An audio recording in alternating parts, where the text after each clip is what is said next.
Penmo sudah tadi dibahas. Nah, jadi ini kita bahas sedikit ya. Ini tentang pangkal dan ujung ya. Jadi kalau misalkan kita lihat di sini, ini kan makanya apa ya? Saya sih nggak mau ributnya terjemahan, yang penting pemahaman lah gitu ya. Intinya Nabi itu di dalam mendengarkan apa namanya tuduhan-tuduhan gitu ya, persengketaan lah dalam menerima informasi tentang sengketa perselisihan gitu ya, mendengarkan perselisihan orang gitu. Ingat ya, Nabi itu dulu pernah jadi sukou di negeri Lu itu. Sukou itu kan apa ya, jangan bilang menteri lah, tapi pengawas lah ya. Jadi pengawas dalam bidang hukum dan keamanan. Ya, Nabi Kongcu itu sebenarnya nggak pernah juga jadi Perdana Menteri. Kapan pernah Nabi Kongcu jadi Perdana Menteri? Itu teks juga banyak yang perlu kita perbaiki. Nabi Kongcu itu dari kalangan rakyat, nggak mungkin jadi Perdana Menteri. Kalau Perdana Menteri itu menteri utama itu dari kalangan bangsawan. Ya, jadi sanak keluarganya.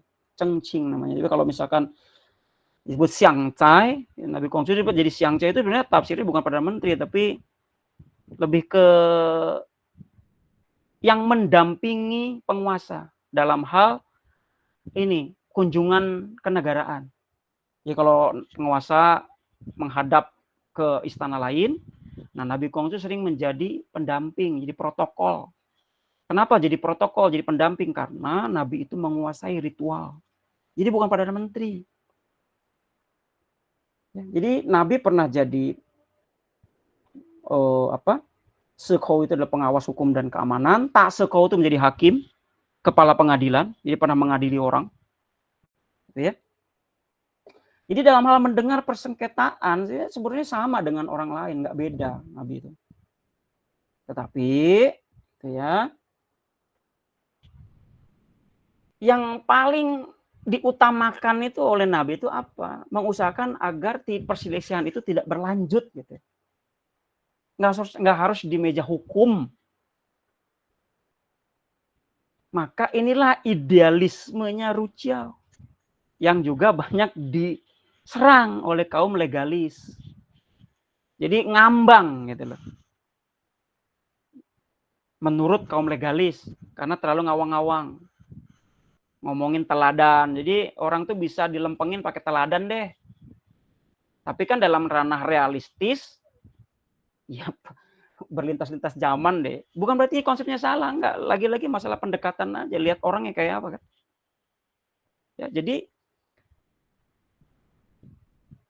nggak cukup pakai pendekatan moral gitu. Kalau legalis itu, ya harus tegas hukum tuh. Reward punishment.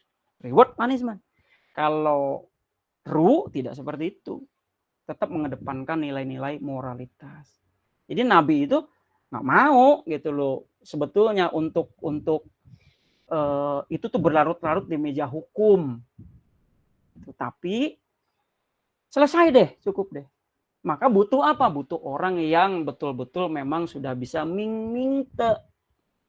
Karena dengan orang-orang yang ming-ming te itu, yang ming-te-nya sudah bersinar itu akan punya kewibawaan. Menggetarkan hati orang. Ini versi Konghucu idealisme banget nih Ruchiao nih. Sehingga perselisihan itu lenyap tuh tanpa perlu didengarkan lagi. Karena apa? Karena orang-orang yang suka bohong, yang suka bikin tuduhan palsu tuh takut. Karena orang-orang yang sudah ming-ming tuh ini kacamata batinnya itu tajam. Dia punya link. Ya, seperti kalau senling itu punya link. Link itu berarti kekuatan spiritual. Ya ada tuh orang kayak gitu kan. Jadi kalau udah batiniahnya mencapai tingkat tinggi gitu, dia pasti punya link itu, kekuatan spiritual itu. Ini saya skip aja ya.